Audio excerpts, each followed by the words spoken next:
My name is Jeff Watkins. I'm the production director at Without Walls Church in Mesa, Arizona. My design approach, whether it be design structurally with production or whether it be design speaking lighting or whatever it may be, is to match what's happening in the room. From a lighting standpoint, what that looks like is we Q-stack most everything, but we busk probably 30% of it. We're a very spirit-led, we're a very flowy style. We're not gonna go from Q1 to Q10 and be done. We're gonna go from Q1 to Q10 back to 3 to 6 to 4. So we've gotta be able to design within that. There are times where the entire band cuts out and it's gonna be just a vocal moment. There are times where we're gonna repeat the bridge 15 times and the intensity is at 110. Our bass guitar player, I don't know if you've watched him, he'll run from one side of the stage to the other. Some of our vocalists will run back to front. They're extremely difficult to light. My front light is a wash. I have 10 movers. We wash the front of the stage. There's basically one light per zone, and then I'll fill in where it needs to. But we also work a lot with silhouettes. So I'll play a lot with that front light and we'll kill it all together, and we'll use overheads just to give a silhouette. We're working with a 30-foot LED wall behind us. So between silhouette and front and kind of playing with that wall to use it as a backlight gives us in the room an incredible, intimate type of atmosphere. If I'm being honest, I haven't nailed exactly what I love. I feel like what we have now works, and it works very well. For now, I'm happy with where we're at, but that's something that I'm still really dialing in.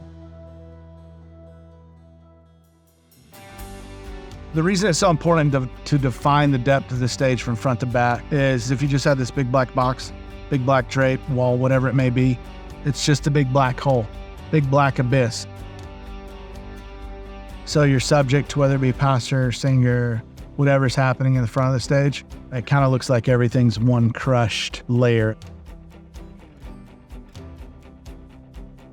We're working with a 30-foot LED wall behind us. So obviously it's fairly easy when you have that behind you to work with, but I try to design in a way of, if I turn it off for whatever reason, do I still have the depth?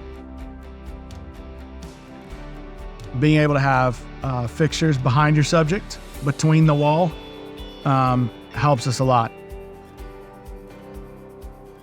If you have some things that cut behind there, whether that be overhead, we do a lot of that overhead. We do a lot of that from the side, that cut those angles behind them. Then transitions don't lose depth, number one, when the wall does go off. And number two, it doesn't make the wall the focal point. There's a purpose for what you're looking at. As far as a center third goes, if you're talking like front third, center third, rear third, and how we light the center, it's the most difficult area to light. For us, my number one have-to for a band is backlight. So for example, drum kit, they're not necessarily in front of our wall, but we have some R1s positioned that separate them and create a depth that we need. For our center stage where all of our guitars land, their backlight's a wall. We light the band when there's no band on stage. I want to be able to take a pastor shot and have texture from him to the back of the stage and still have a drum kit. A drum kit at that point is the band, right? That helps me create depth, helps me create texture. So from one shot, whether it be a dolly shot or a slash cam shot, wherever it may be, the consistency's the same from beginning of service to end. As far as layers go, my big picture vision is to take each layer and be able to use it independently, whether that be, no front and a silhouette, and then be able to backlight it from some beams or some spots or wash from the back. And then be able to keep that and incorporate the top, and then keep that and incorporate the front and the back. So I want to be able to use those independently if needed. I feel like on video, if that's not done properly, it can really cramp down a room. It can make everything look flat, and that doesn't translate well on video. looking at that and not just looking at like, hey, I'm going to build this stage plot and it looks cool. I can do that all day long, but is it purposeful? Are things where they need to be? Are things layered the way that they need to be? And still pick up a solo and have some depth that translates to video.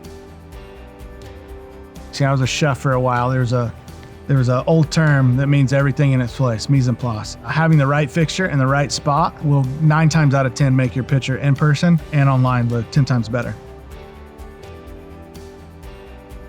Whether you're a young production director, young lighting designer, whatever it may be, or whether you've been doing this 50 years, don't lose sight of the why. Let's face it, our jobs are cool. You know, there's days that I sit in here and I go, I get to do this. Like, I feel like I haven't worked in years. So don't get lost in the cool factor of what you're doing and keep the why that we're doing this as a ministry and we get to do this to, you know, use our talent and our gift that God's given us to reach others for Christ. Bring it back home every month, every week, every day sometimes, and really focus on the why that you're doing it. Don't lose track of the why.